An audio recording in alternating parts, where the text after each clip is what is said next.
We have Priya Vaughn, who is a lecturer here at the National Art School in the Department of Art History and Theory, which has many fine lecturers, but Priya is one that I suppose she sits in kind of different departments around Sydney.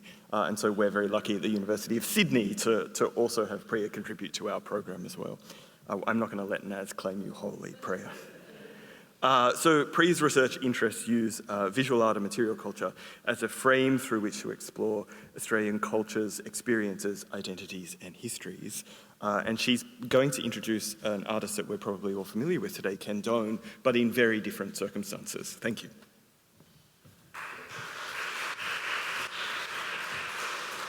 Thank you, Mark, and thank you, Anita. That was fabulous, and thank you all for hanging on into our last session. So in early 2018, in the lead up to the 30th anniversary of World Expo 88, two large Australia signs, created for the Australian Pavilion at the Expo by Ken Doan, were advertised for sale at a college in Brisbane. The cost, $5,000 for both.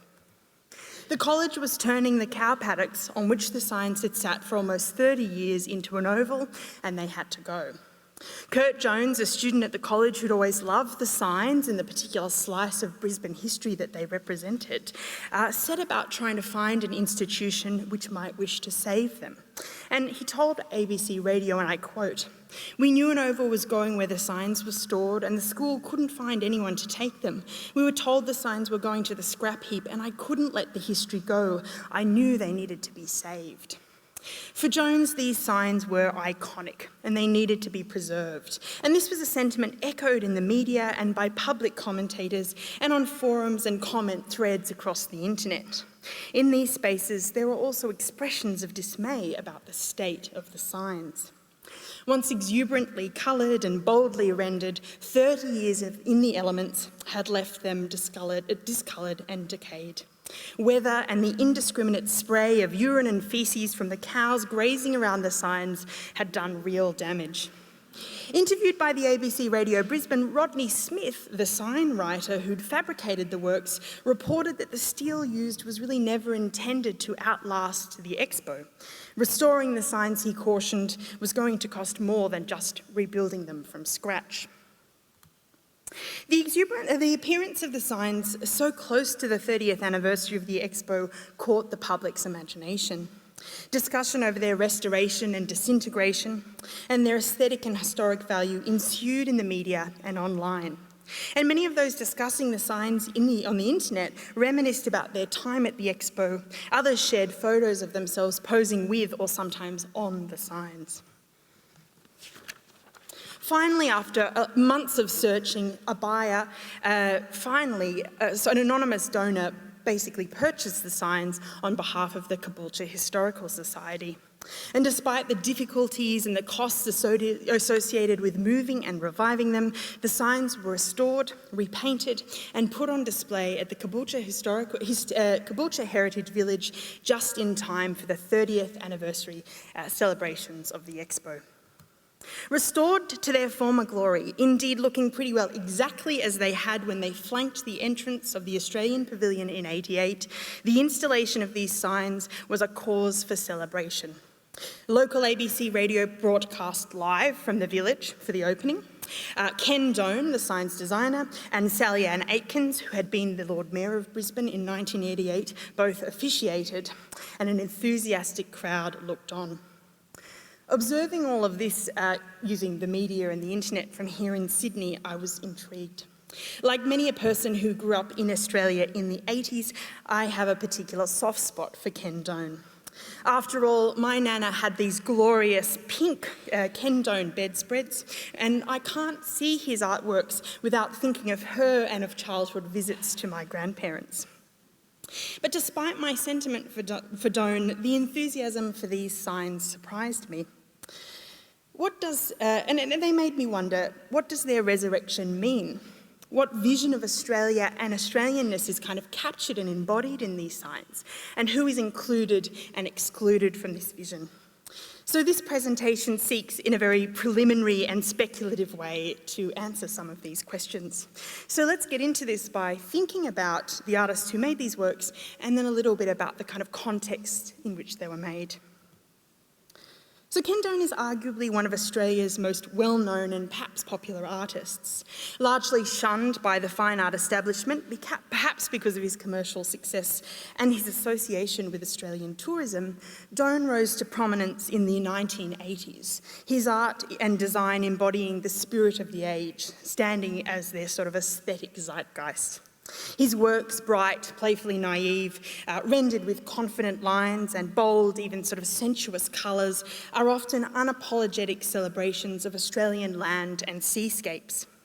In Doane's works, Australia is part island paradise, part endless sunbathe, and all lucky country. Doane's clear love of Australia, especially those parts so appealing for visitors, its coasts, harbours, reefs and oceans, made him particularly popular with tourists. And across the 80s and 90s, a vast catalogue of items from t-shirts to homewares were designed and sold by Doane to visitors and locals. It's little wonder then that Doane was asked to create the Australia signs for Expo 88. He was already successfully selling an appealing vision of Australia at home and abroad. The Australia signs embody all the hallmarks of Doane's style. Bold colours, playful use of text, this kind of evocation of sunny tropical Australia. And as we'll see, the look of these signs are very much in keeping with the aesthetic tenor of Expo 88 and of bicentennial branding. The theme of Expo 88 was leisure in the age of technology, and I don't really think there's necessarily any technology present in these works, but I think that leisure is. We have a sense of sun, sea and sky. These things are all present.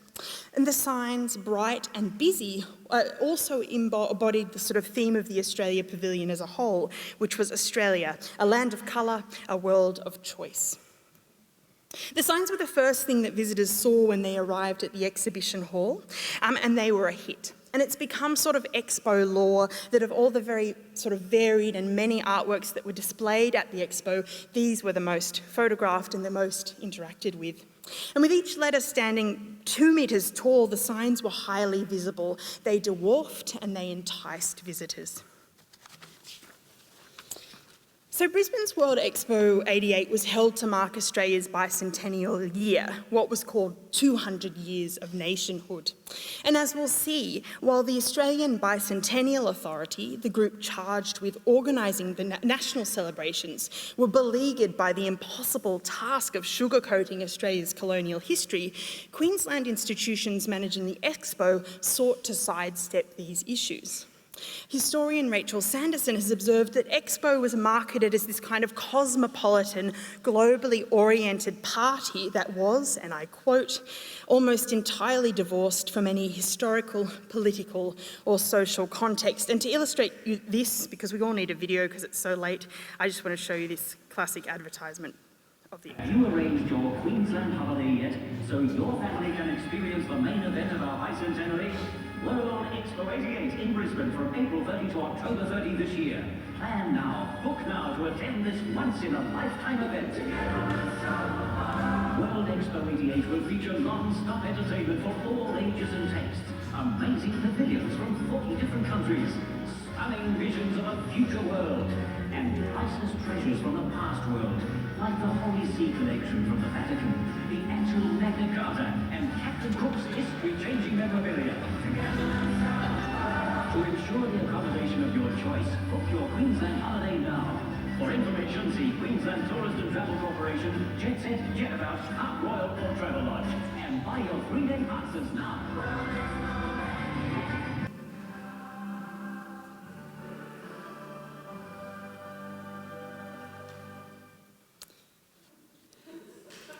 Need I say more?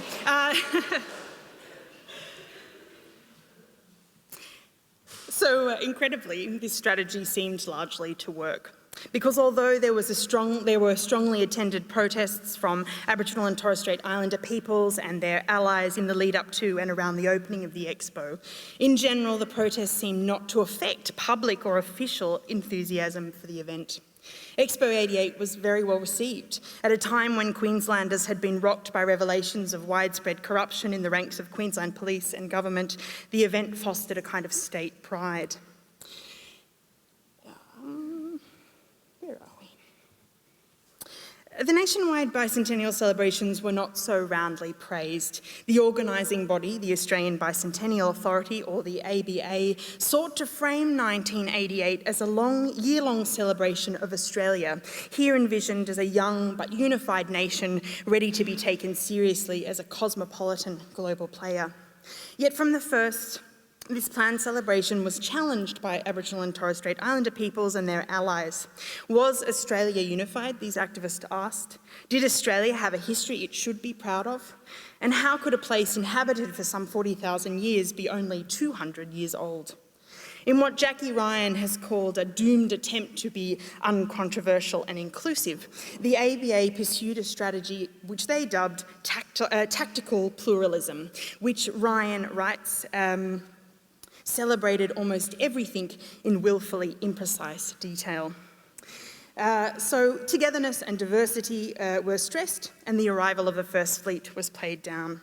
Although it was a tricky balancing act, as historians Peter Cochrane and David Goodman observed in 1988, too much stress on the first settlement is clearly divisive, and too little, the obvious question arises, well, why are we celebrating 1988? And this quintessential 80s public service announcement about the bicentenary, I think, captures perfectly this very cringeworthy, or now cringeworthy approach. Have you noticed something happening, something going on around here?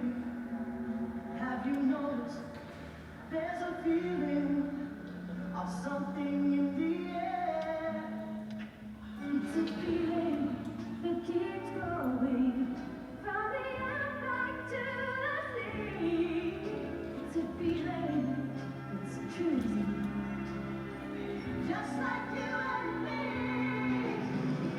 Come on, give us a hand. Give us a hand. Come on, give us a hand. Let's make it grand. Let's make it great in 88. Give us a hand to celebrate.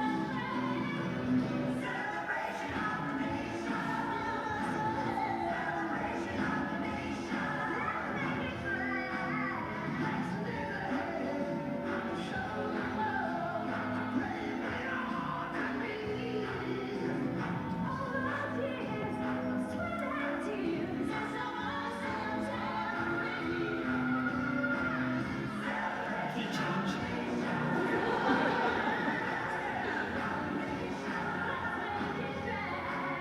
So you get the picture, but you can watch it in all its glory on the internet anytime you like.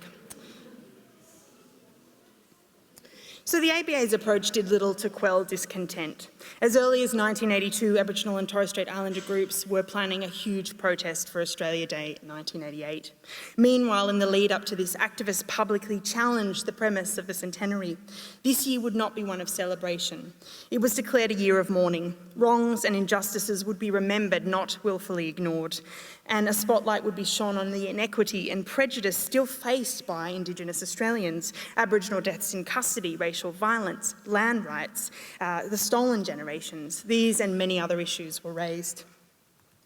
On January 26, 1988, between 40 and 50,000 people from all over Australia marched in Sydney in protest. And this was the largest protest in Australia since the Vietnam moratorium.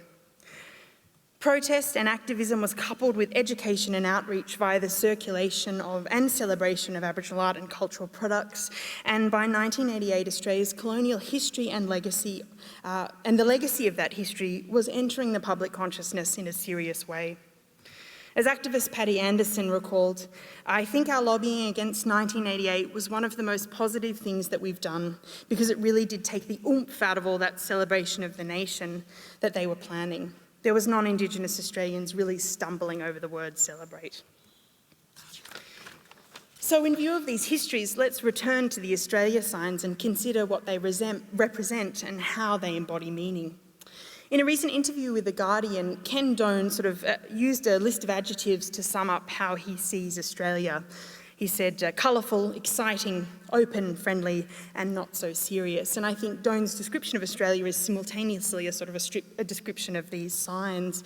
It reflects his kind of experiences and imaginations of Australia, and the signs communicate these to his audiences. And this is done with colour, bright, fun, enticing, aesthetic, bold and graphic, playing with kitsch and cartoon, and finally with scale, because the stacked signs were about 6 metres tall.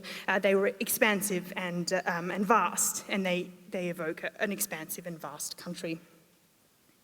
This vision of Australia is also communicated by the fonts used. The letters literally spell Australia, while their form and design do this figuratively. The U is being eclipsed by a smiling cartoon sun. The S is a wave crashing towards the shore. The T, a palm tree. The I, bearing the blue stars of the Southern Cross. Here is Australia distilled down to what are perhaps its most idyllic parts: sun, surf, swaying palm tree, and above it all, the Southern Cross glimmering in a star-studded sky. We have graphic linear patterning to make the less figurative letters pop, and then on the letter U, we have a clear appropriation of Aboriginal visual languages associated primarily with the central and western deserts. Dots, cross-hatching, rendered in a kind of iconic ochre-esque colours of white, red and brown. This appropriation can be seen as a clear attempt to distinguish Australia from other sunny, beachy countries. The U may operate as a way of kind of acknowledging Aboriginal people's presence, but more than this, it clearly connects Australia's uniqueness with Aboriginal peoples and their cultures. In painting this U, or designing this U, we really can understand Doane as operating in line with numerous Australian modernist artists who've drawn on Australian Aboriginal visual languages and motifs, often quoting them completely out of context and very rarely asking for permission, in order to represent the Australian nation. And these are artists who operated in diverse spheres of art and design, really from about maybe the 1920s right through to the 80s, and I would argue into the present. And I'll just show you a few examples of these. Maria Nugent mentioned, of course, Margaret Preston, and she was sort of playing with Aboriginal style designs in the 1920s. In a totally kind of different design sphere, we've of course got the $1 note, which is a straight up theft of David Malangi's work representing a mortuary feast. And then of course we've got sort of other expressions of this Australiana or Aboriginalia in the Martin Boyd pottery coffee set. So these are examples from the 50s and 60s. And then of course in the 80s, the time we're talking about, we've got very high profile designers like Jenny Key and Ken Doane explicitly playing in this space as well. For me, the letter U in these signs unlocks the vision of place and nation that is embodied by them. And it also maybe starts to give me a sense of why the signs' resurrections were so positively received. So by way of conclusion, let's think about this. On a really straightforward level, these signs seem to directly correlate to representations of Australia promoted by national tourism campaigns across the 1980s. A hopeful, joyful country of long white beaches and beautiful scenery that is safe and easy to access. This is a vision of Australia that also connects with certain colonial imaginings of the continent, a beautiful and dramatic place which has been mapped and tamed, purged of danger and hostility, an empty, unpeopled land to be enjoyed. In its pristine beauty, such an imagining of Australia can't accommodate the histories associated with the humans, that people, that continent. There's no room for acknowledging, for example, the first Australians or the waves of new Australians who've migrated here from across the world. However, I think what saves the sign from presenting a totally unpeopled view of Australia is the inclusion of that Aboriginal-inspired letter U. It's a U that expands the vision of Australia embodied in these signs, and it's also a vision that connects very clearly to the agenda of the Australian Bicentennial Authority and also to Expo 88. The U allows for the possibility of cultural difference in Australia. In view of conflicts occurring around the bicentenary, we might even read the U as conciliatory, a kind of spruiking for a diverse but harmonious Australia. But this is a vision of diversity that can't accommodate what anthropologist Anna Singh has called the grip of encounter. Setting aside the obvious ethical issues connected with appropriation of Aboriginal cultural properties, the EU flags even celebrates Aboriginal presence in Australia, but does not and cannot acknowledge tensions, histories and contestations that were core to cross-cultural engagements with the bicentenary. None of the friction, what Singh calls the awkward, unequal, unstable and creative qualities of interconnection across difference, are included in the vision of Australia embodied in this sign. And of course, this is a very long history of friction to ignore. In 1988, this is a history that's exactly 200 years long.